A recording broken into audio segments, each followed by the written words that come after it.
Expected points, clean sheet odds, captaincy, and the best players to buy. This video has got all the information you need to know for game week 27.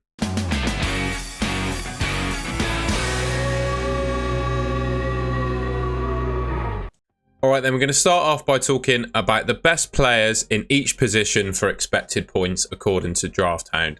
DraftHound, you can find a sign up link in the description below to sign up yourself and get this data every week. So starting off then, we've got the goalkeepers. Kelleher is actually the top goalkeeper for expected points in game week 27. 4.7 expected points expected against Nottingham Forest away. I'd say though he's probably not a transfer in, is he, right? Alisson likely due back. Liverpool likely to blank in game week 29. I just don't think you can consider him a solid transfer in, particularly considering some teams have a double in game week 28 as well. We'll get onto that in a second. But yeah, with Kelleher, I think if you've got him in your squad, you're lucky enough to own him, then absolutely start him this week. But I don't think it's worth spending a transfer on him. Ederson in second place, who's actually been rewarding managers recently. I'm actually keeping some clean sheets. David Raya, I think on the whole, he's probably the best goalkeeper in the game, but he does have Brentford in game week 28, I believe. So, I mean, he's not going to start that game because he's only there on loan, so you can't really bring him in either. Pickford, Vicario, Martinez, Neto, who I think is actually a really smart transfer in, particularly if you're on your free hit in game week 29 with the double against Sheffield United and Luton in game week 28. I think he could do well in upcoming game weeks, and Burnley away is a really nice fixture, isn't it? Leno, Petrovic, and Dubravka. Question marks, of course, whether he's going to play in game week 27 because he didn't start the game in game week 26. That's definitely one thing to keep an eye on. All right then, defenders, and it's interesting to see Ben White as the top-ranked Arsenal defender. Personally, I'd say Gabriel, in my opinion, is the best defender in the whole of the game, regardless of just the pick of the Arsenal bunch. You know, the goal threat that he poses from set pieces is it's unbelievable. So yeah, I'd probably rank him slightly higher than Ben White. I'd imagine, though, Ben White accumulates probably more expected goal involvements across the game, just playing at fullback, getting involved in the attacks a little bit more than Gabriel. But yeah, I'd always think Gabriel holds more goal threat and would personally prefer him as an option. But DraftHound has Ben White leading the way, followed by Gabriel and Saliba. Gabriel and Saliba joint 4.9 expected points. Conor Bradley, I think, could well be a smart transfer in. He has been playing so well for Liverpool, even when Trent gets back in the team, right? I think Trent's going to play in midfield, and Bradley, I think he deserves to continue to start at right back. I genuinely do. And particularly with the injuries that Liverpool have got at the moment. Gravenberch obviously went off in the Carabao Cup final. Could see Trent playing in midfield the next game that he's fit for, and Bradley staying in the team. 4.1 million for a Liverpool defender who's, you know, got some really decent attacking output. I think bar maybe Salah. Even then, I think he is the top player for points per game this season, which is incredible. Ake, yes, I'd imagine Man City can keep a clean sheet against Man United, but you tell me if there's a Man City defender that's nailed on to start every game. I mean, we saw him get rotated in double game week 25. I personally wouldn't touch the Man City defence. Trippier, Robertson, Schär, Virgil van Dijk, and Ruben Dias round off the top defenders. Midfielders then, and Bukayo Saka tops the list. Ask you this question and let me know what you think in the comments. Is Bukayo Saka the best player in FPL right now? Right now, based on his current form, his price, expected points data, is he the best player in the game right now? I think there's a strong argument to say yes. DraftHound hedging on Salah being back fit for game week 27, which could well happen. 7.2 expected points against Nottingham Forest away. Obviously, we just have to keep tabs on his fitness, don't we, basically? Don't know for sure if he's going to be fit. Odegaard, Foden, who's obviously been fantastic for Man City, seems to be starting every game. He's due a benching at some point, but I don't think that's going to come against Man United. Richarlison, he's slightly higher than Son for expected points, which I personally am not too sure about, particularly considering I think Son will take the penalties off of Richarlison now. I don't actually think Richarlison got a penalty in the time he was in that Spurs team, but yeah.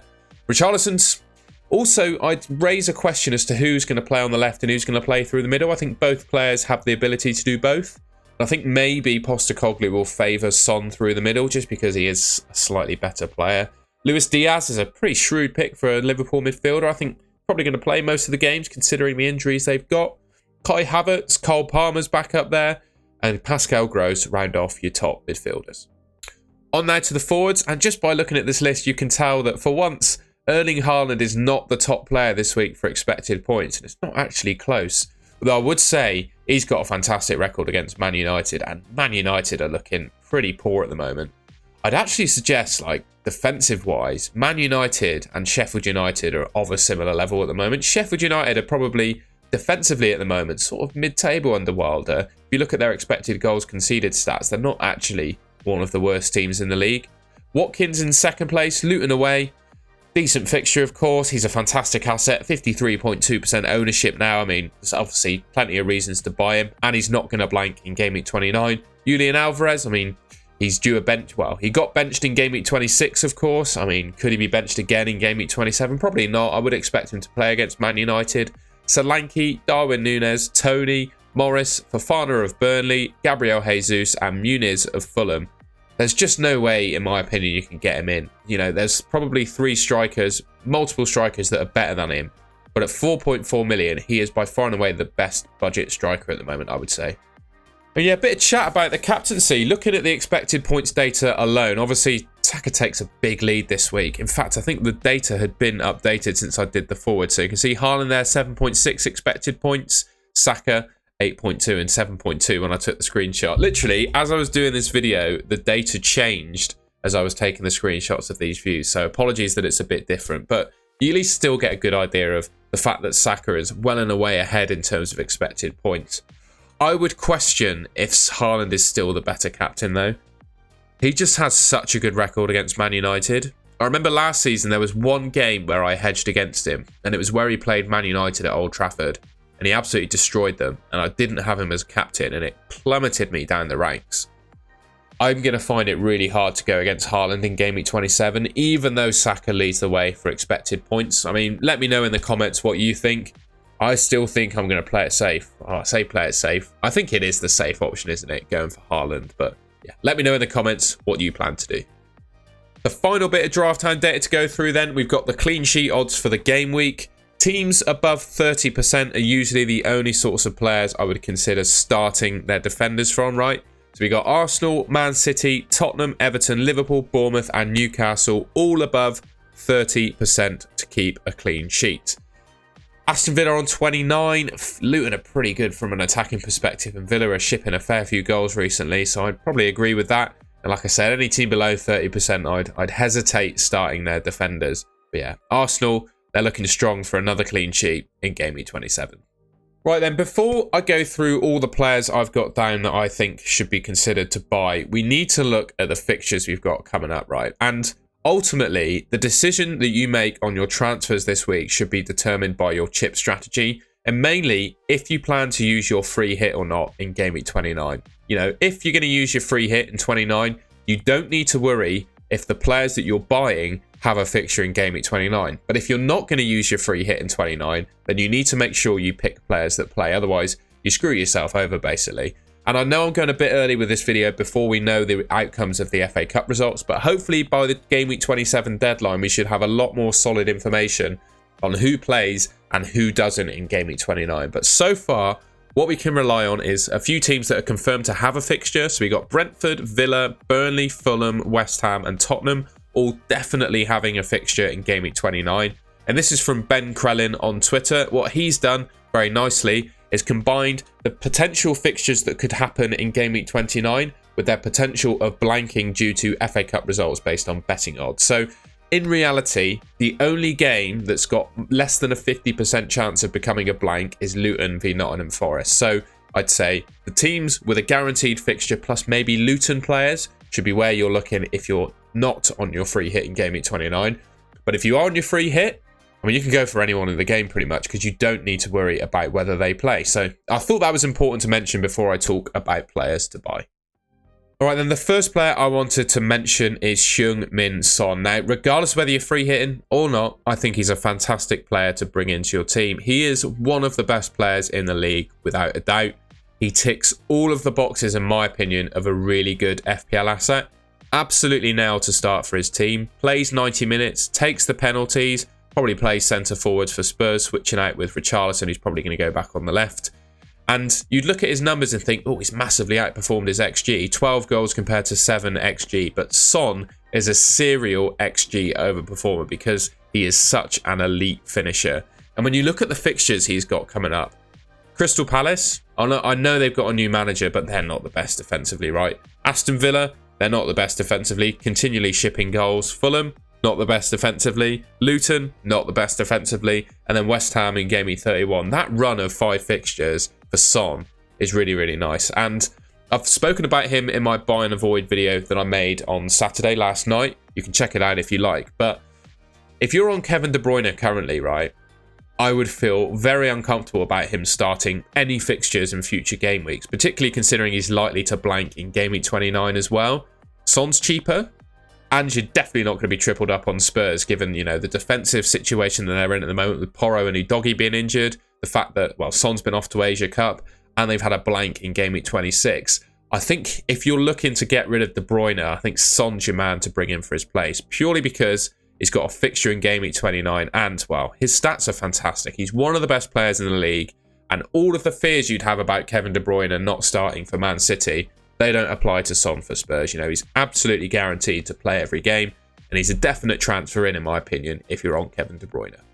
All right, the next player I wanted to talk about, and I still think, even if you're not on your free hit in game week 29, it's a really smart move to bring Dominic Solanke into your team. He's got 3 fixtures over the next 2 game weeks, and that consists of Burnley, Sheffield United, and Luton. You know, those are games you'd expect Dominic Solanke to do well in. And with double game week 28 particularly in mind, a lot of managers are going to be using their triple captaincy chip on him. And at a minimum, I think you're going to want Dominic Solanke in your team for game week 28 just to have the captaincy armband on him with the upside that he adds. Both of those fixtures against Sheffield United and Luton are at home. And Dominic Solanke, it's similar to Heung-min Son. There's a running theme with the players I like to recommend for you guys. But he's now to start for Bournemouth, plays 90 minutes, takes the pens. He just ticks all the boxes, right, of a good FPL asset. I love players with those 3 boxes ticked. And he's putting up some really nice numbers this season, right? There's no doubt in my mind that he's doing really well this season. 14 goals and 3 assists from 24 starts. He blanked, of course, in game week 26, but he played Man City, so cutting some slack. But yeah, Burnley, Sheffield United and Luton. I don't really think you can ask for 3 better fixtures in 2 game weeks, right? Yeah, a really good option. A guy that's really improved this season and probably the best captain in game week 28. Now, this guy is probably a bit more appropriate if you're planning to use your free hit in game week 29 because Bournemouth, they could blank, right? But I think Neto is a really smart transfer in, particularly if you've got Dubravka, who might not be in the Newcastle team anymore or might have an injury. I mean, we don't know what's up with Dubravka at the moment. And it's a similar story with Solanke, right? Bournemouth have got 3 decent fixtures in the next couple of game weeks. And yes, you know, he's only kept 5 clean sheets from 23 starts, but you think if he was to ever keep a clean sheet, it's going to be against one of those teams. And regardless of whether he keeps clean sheet, he's really good for saves bonus. 3.57 saves per 90, right? So say, you know, he just gets saves bonus across that double game week. He's going to score a good amount of points. You know, he's going to score 6 or 7 points from that double game week, provided they don't get thrashed by one of those teams, which I don't think is likely to happen. And yeah, there's not many good goalkeepers in the game at the moment. Not many standouts. Most people want Areola. So if you are planning to save your free hit and not use it in 29, a Neto and Areola rotation could be really nice. You play Neto in 27 and 28 and go back to Areola for 29 when he has a fixture and Neto might not. And then beyond game week 29, Everton and Crystal Palace are the 2 fixtures. After that, I suggest they're quite nice fixtures. And yeah, I think he's a smart transfer in. You could, of course, go for the Luton keeper as well, Kaminsky. That's fair enough. I just think Bournemouth's slightly better defensively and Neto probably a better option. So yeah, for that reason, I'd consider bringing Neto into your team. And the final player I wanted to recommend, and it's one that I've slagged off a little bit this season, I'll admit, but Douglas Luiz. The guy keeps scoring goals, and I think he shut my mouth completely in the last game week. Brace from open play in game week 26. He's definitely an option, right?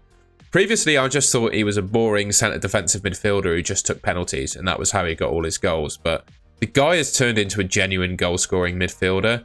And again, there's a theme with all these players I'm recommending. He ticks all the FPL boxes of a good asset. Now to start, takes the penalties and plays 90 minutes every game. And the important thing is, he's got a fixture in game week 29, and it's a decent one as well against West Ham. Another point about Douglas Luiz is when he does score or get an attack in return, he usually picks up a really good amount of bonus points as well. He's one of the leading players, if not #1 now, for bonus points in FPL. And definitely he's one of the best players at the price point, right? When you consider the fixtures he's got over the next 4, the fact he plays in Game Week 29, he's the penalty taker for his respective team. Yeah, I mean, you compare him to the likes of Palmer and Hwang. Hwang and Palmer likely to blank in Game Week 29. I think he's probably just edging it now. And yeah, I really like him as an option if you don't have him already. All right, and that's the end of the video. I hope you enjoyed that. Tried to stuff in all the information I could going into Game Week 27. If you enjoyed the video, please leave me a like rating, subscribe to the Golden Goal channel, which should be just there, and I'll catch you in my next video. Oh, by the way, let me know in the comments what you're planning to do with your team this game week.